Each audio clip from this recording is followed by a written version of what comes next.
여러분 안녕하세요. 문화가 있는 곳이면 어디든 찾아가는 문화나들이의 박상희입니다. 오늘은 여주시의 대표적 명소 세종 효종대왕릉에 찾아왔습니다. 능의 원형을 회복하기 위해 약 6년간의 영영릉 유적 종합정비 사업을 마치고 새롭게 돌아왔다고 하는데요. 오늘은 특별히 여주시의회 박시선 의장님 모시고 새롭게 돌아온 영릉을 포함해 여주시 문화유산과 관련된 정책에 대해 들어보도록 하겠습니다. 의장님 안녕하세요. 네, 안녕하십니까. 시청자 여러분께 인사 부탁드립니다. 시청자 여러분 안녕하십니까. 여주 시민으로서 여주시의 의장으로서 우리 여주의 문화유산에 대한 남다른 자긍심을 가지고 있습니다. 오늘은 여주의 대표적 명소 세계문화유산으로 지정된 영릉을 찾아보았습니다. 지난 한글날을 기해 조선시대 왕릉의 원형을 회복하기 위한 약 6년간의 영릉 유적 종합정비 사업이 준공식을 가졌습니다. 어떤 모습으로 회복되었는지 눈여겨봐 주시면 좋겠습니다. 네, 준공식을 마치고 새롭게 돌아왔는데요. 이곳 영릉이 과거의 유산으로만 남지 않도록 또 앞으로 어떤 정책들을 추진하실 계획이신가요?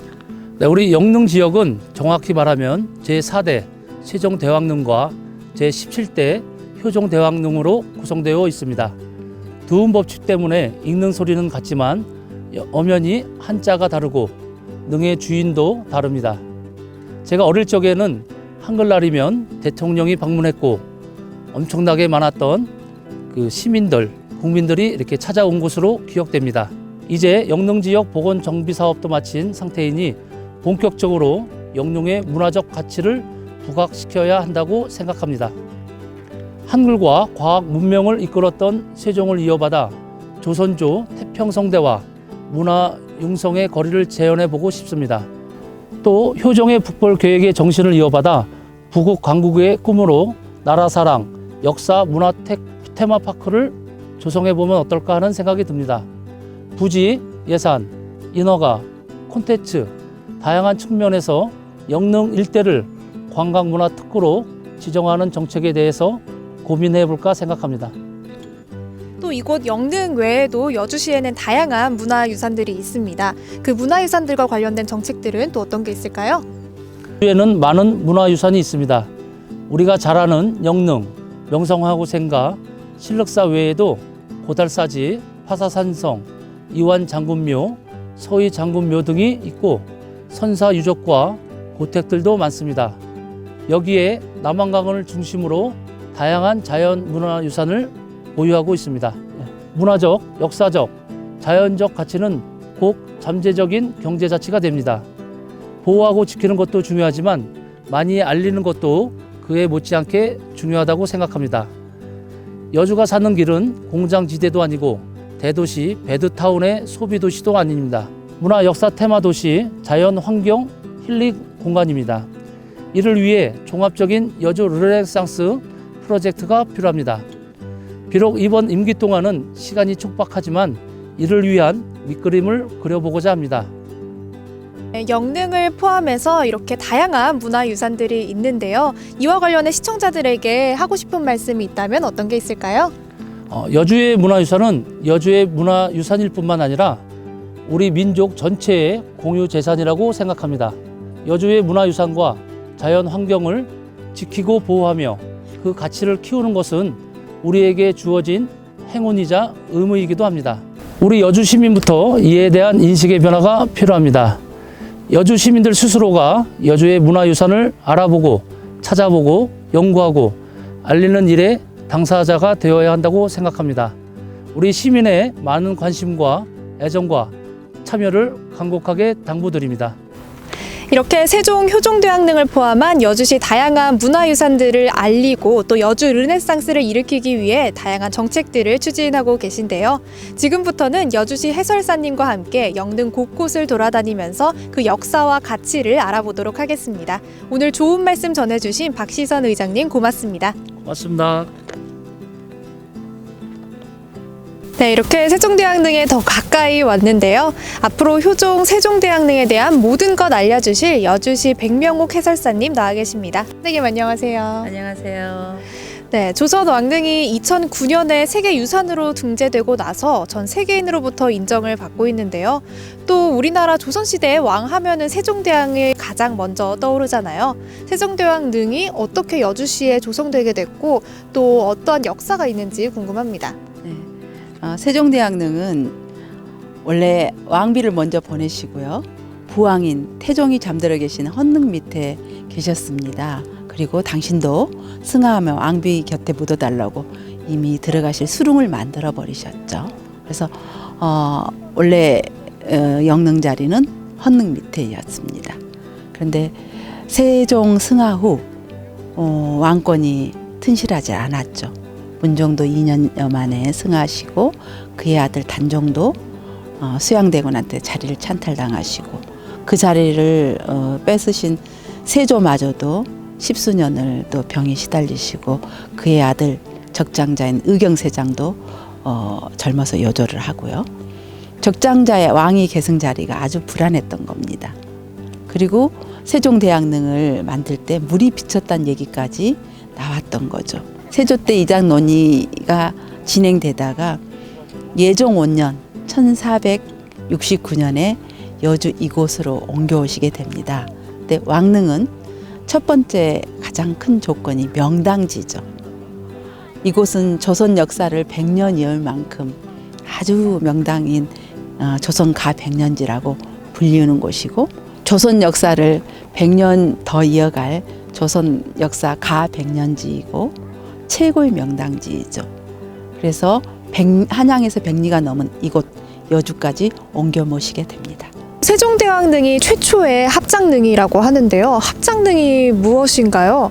또 보니까 12지상이 돌로 조각이 안 돼 있어요. 굉장히 구조가 특이한데 그것도 설명 한번 해주시죠. 네, 세종대왕릉은 조선 왕릉 중 최초의 합장릉입니다. 합장릉을 알 수 있는 방법은 뒤에 보시면 봉분이 하나밖에 없는데 어떻게 합장릉이라고 그러지? 앞에 네모난 큰 돌이 혼이 나와서 계시는 혼유석입니다. 혼유석이 봉분 앞에 몇 개 있느냐에 따라서 부장자가 누군지 알 수 있게 되죠. 그래서 혼유석이 2개 있어서 이곳이 두 분이 함께 잠들어 계신 합장릉이구나라고 짐작하실 수 있을 것입니다. 그리고 전체적인 그 성물은 우리 외양으로 보는 것도 간결해지고 우리가 눈으로 볼 수 없는 땅 속에 광중에도 굉장히 광결해지는 것은 세조의 명이 있었죠. 세조는 광중에 예전 같으면 돌로 관각, 석관각을 만드는 방법을 회격으로 바꾸게 하고 겉에도 외양을 두르는 병풍석 등을 없애게 합니다. 대신 난간석만을 하게 되고 난간석에도 굉장히 예전 같으면 12간지를 상으로서 조각을 하게 되는데 지금은 횡으로 있는 밑에 동자석주가 세로로 서 있는데 그 돌에 문자로서 한문 문자로서 12지신을 표기를 하고 있습니다. 굉장히 옛 모습이라면 간결해진 거죠. 네, 세종대왕님을 이렇게 더 가까이서 보니까 감회가 남다른데요. 또 오다 보니까 치구기와 같은 세종대 발명된 과학기구들이 있더라고요. 세종대왕님의 업적은 다들 잘 알고 계시겠지만 주요한 업적 몇 가지만 다시 한번 설명해 주세요. 세종대왕 하면 가장 큰 업적은 훈민영음 창제 반포입니다. 그걸 따라갈 그 이상의 것은 없을 것 같아요. 하지만 이것도 예민정책의 일환이었듯이 만백성을 배부르게 하고 만백성을 편안히 살리게 하려고 세종은 정말 여러 방면에서 애를 썼던 분입니다. 그 일환 중에 하나가 천체과학기구의 발명입니다. 왜냐하면 천체의 운영 원리를 알아야지 그 당시에 최고의 산업인 농업을 알 수 있게 되죠. 그래서 하늘의 원리를 알게 하는 과학기구들이 많거든요. 또 오늘은 너무나 애석하게도 해가 뜨지 않아서 우리가 앙부일구라든가 뭐 다른 천체 과학기구를 관람하지 못하셨지만 그 옛날에도 오늘같이 날이 흐리다든가 눈비가 온다든가 특히 밤 시간에는 네. 우리가 시간의 흐름을 잘 알지 못했겠죠. 이런 걸 보완하기 위해서 만들어진 시계가 자동물 시계 자경루입니다. 네, 또 이곳에 소원왕후도 함께 잠들어 계시다고 말씀해 주셨는데요. 그렇다면 소원왕후의 생애도 굉장히 궁금해집니다. 왕비의 생애 또한 녹록지 않으셨습니다. 워낙 그 양반 가문의 교수로서 왕비로 채택이 되셨겠죠.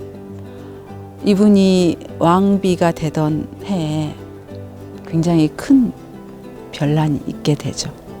아버지 시몬이 중국의 사신단으로 갔다 오시면서 의주에서 바로 영모 사건에 연루된 혐의로 체포가 되셔서 수원에서 사사가 되세요.